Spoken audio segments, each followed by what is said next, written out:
Welcome to the Slop Temple. We pray this video helps.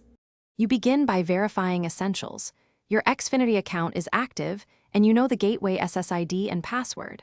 On your Ps5, go to Settings Network, set up Internet connection to start scanning. Make sure your console is within a strong signal range. Walls and appliances weaken Wi-Fi.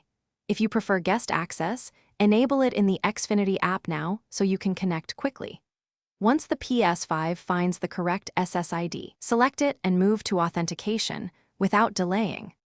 Once done selecting your SSID, you must authenticate.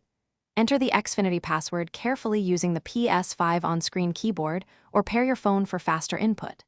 After connection attempt, choose Easy Setup so DHCP assigns IP, gateway, and DNS automatically. This avoids common conflicts. If you need improved performance, pick the 5 GHz network name instead of 2.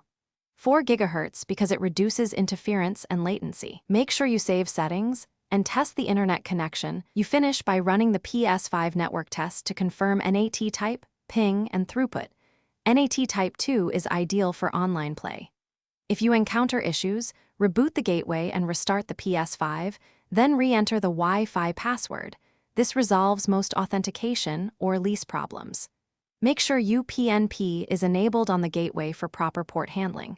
If problems persist, switch to a wired Ethernet connection or update the gateway firmware through the Xfinity app to resolve compatibility or performance faults.